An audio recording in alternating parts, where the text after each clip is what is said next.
سامعین کرام، قرآن عزیز نے سورہ نمل میں حضرت سلمان علیہ السلام اور ملکہ سبا کا ایک واقعہ قدر تفصیل سے بیان کیا ہے، جو اپنی تفصیلی اور جزئی واقعات کے حساب سے بہت اہم تاریخی واقعہ ہے۔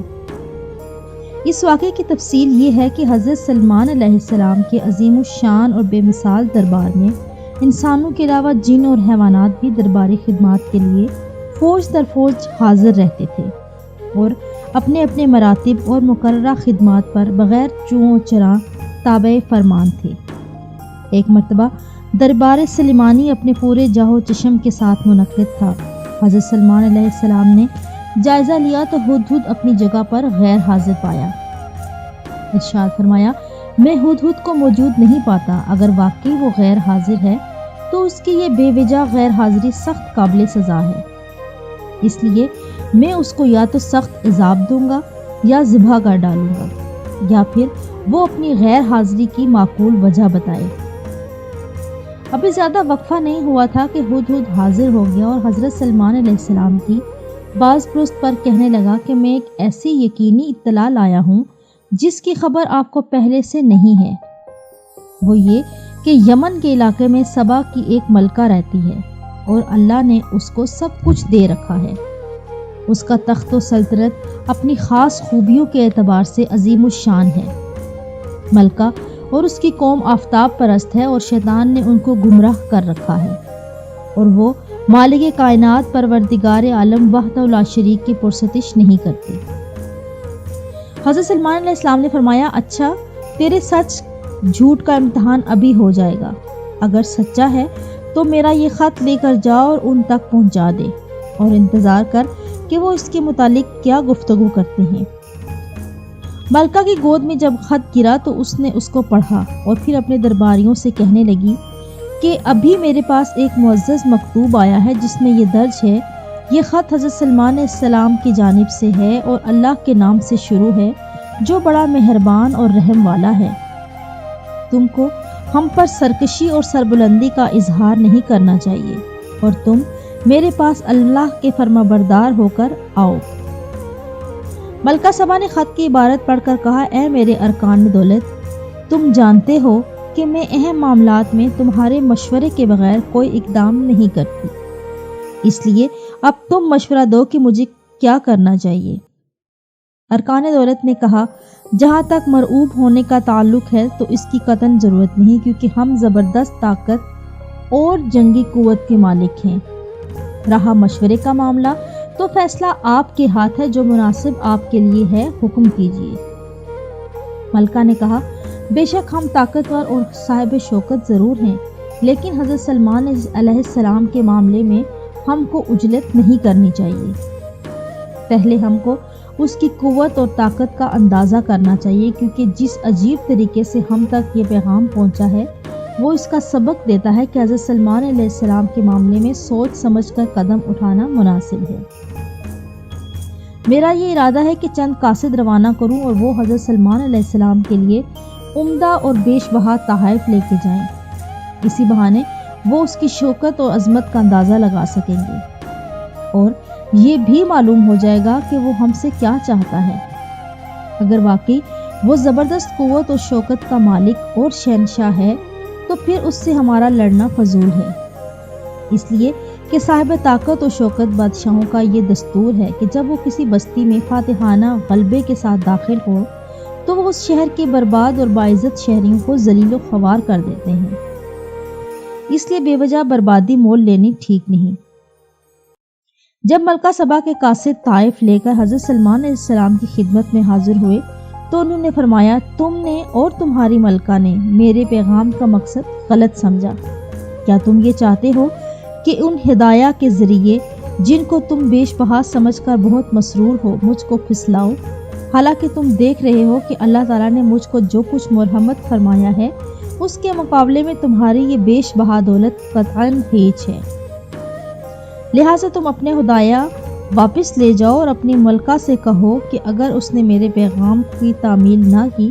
تو میں ایسے عظیم الشان لشکر کے ساتھ سبا والوں تک پہنچوں گا کہ تم اس کی مدافعت اور مقابلے سے عاجز رہو گے، اور پھر میں تم کو ذلیل و رسوا کر کے شہر بدر کر دوں گا۔ قاصد نے واپس جا کر ملکہ سبا کے سامنے تمام رودات سنائی اور حضرت سلمان علیہ السلام کی شوکت و عظمت کا جو مشاہدہ کیا وہ حرف بحرف کہہ سنایا اور بتایا کہ اس کی حکومت صرف انسانوں پر ہی نہیں بلکہ جن و حیوانات بھی اس کے تابع فرمان اور مسخر ہیں۔ ملکہ سبا نے جب یہ سنا تو طے کر لیا کہ حضرت سلمان علیہ السلام سے لڑنا اپنی ہلاکت کو دعوت دینا ہے، بہتر یہی ہے کہ اس کی دعوت پر لبیک کہا جائے۔ چونکہ ملکہ سبا حضرت سلمان علیہ السلام کے دین و مذاہب سے ناواقف تھی، اس لیے اس نے لفظ مسلم کو لغوی معنی پر محمول کرتے ہوئے یہ سمجھا کہ قاہر بادشاہوں کی طرح سلمان علیہ السلام کا مقصد یہی ہے کہ وہ اس کی فرما برداری اور شان حکومت کا اعتراف کرتے ہوئے اس کے ماتحت آ جائیں اور اس کو قبول کر لیں۔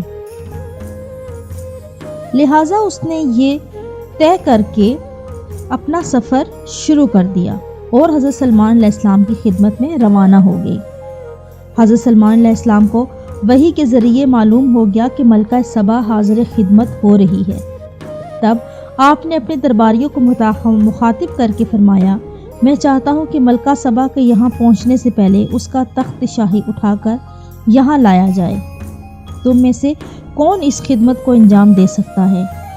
یہ سن کر ایک دیو پیکر جن نے کہا، آپ کے دربار برخاست کرنے سے پہلے میں تخت کو لا سکتا ہوں۔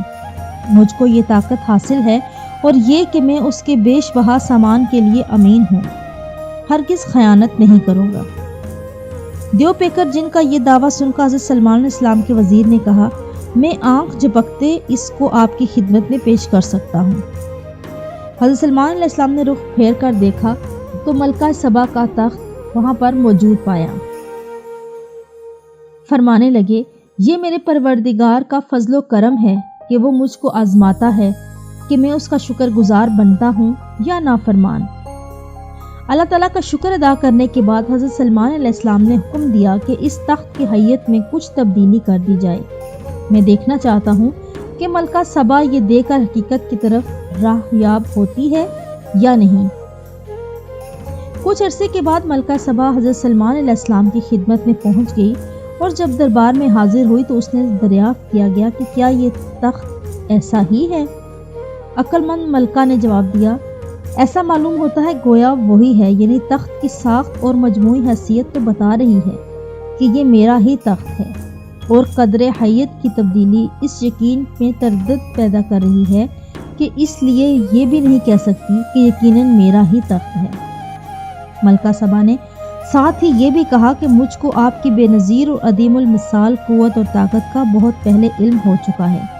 اسی لیے میں مطیع اور فرما بردار بن کر حاضر خدمت ہوئی ہوں،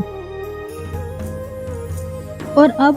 تخت کا یہ معاملہ تو آپ کی لسانی طاقت کا تازہ مظاہرہ ہے، اس لیے ہم پھر ایک مرتبہ آپ کی خدمت میں اظہار وفاداری اور فرما برداری کرتے ہیں۔ ملکہ نے کنا مسلمین، ہم فرما بردار ہیں کہہ کر ہم نے حضرت سلمان علیہ السلام کی پیغام کی تعمیل کر دی۔ اب حضرت سلمان علیہ السلام نے اظہار مقصد کے لیے دوسرا لطیف طریقہ اختیار فرمایا، وہ یہ کہ انہوں نے جنوں کی مدد سے ایک عالی شان شیش محل تیار کرایا تھا جو آبگینہ کی چمک، قصر کے رفت اور عجیب و غریب صنعت کاری کے لحاظ سے بے نظیر تھا، اور اس میں داخل ہونے کے لیے سامنے جو صحن پڑتا تھا اس میں بہت بڑا حوض کھدوا کر پانی سے لبریز کر دیا تھا، اور پھر شفاف آبگینوں اور بلور کے ٹکڑوں سے ایسے نفیس فرش بنایا گیا کہ دیکھنے والے کی نگاہ دھوکہ کھا کر یہ یقین کر لیتی کہ صحن میں صاف اور شفاف پانی بہہ رہا ہے۔ ملکہ سبا سے کہا گیا کہ قصر شاہی میں قیام کرے۔ ملکہ محل کے سامنے پہنچی تو شفاف پانی بہتا ہوا پایا۔ یہ دیکھ کر ملکہ نے پانی میں اترنے کے لیے کپڑوں کو ساکھ سے اوپر چڑھایا تو حضرت سلمان نے فرمایا، اس کی ضرورت نہیں ہے، یہ پانی نہیں ہے، سارے کا سارا محل اور اس کی خوبصورت صحن چمکتے ہوئے آبگینے کا ہے۔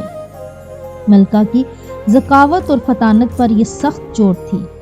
جس نے حقیقت حال سمجھنے کے لیے اس کے قوائے عقلی کو بیدار کر دیا، اور اس نے اب سمجھا کہ اس وقت تک یہ جو کچھ ہوتا رہا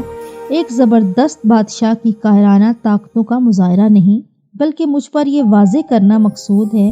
کہ حضرت سلمان علیہ السلام کو یہ بے نظیر طاقت اور یہ موزانہ قدرت کسی ایسی ہستی نے عطا کی ہے جو شمس و قمر کا نہیں بلکہ پوری کائنات کا تنہا مالک ہے،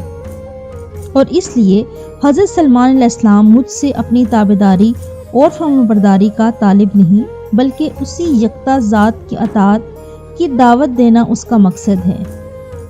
ملکہ کے دماغ میں یہ خیال آنا تھا کہ اس نے فوراً حضرت سلمان علیہ السلام کے سامنے ایک شرمسار اور نادم انسان کی طرح اللہ کی بارگاہ میں یہ اقرار کیا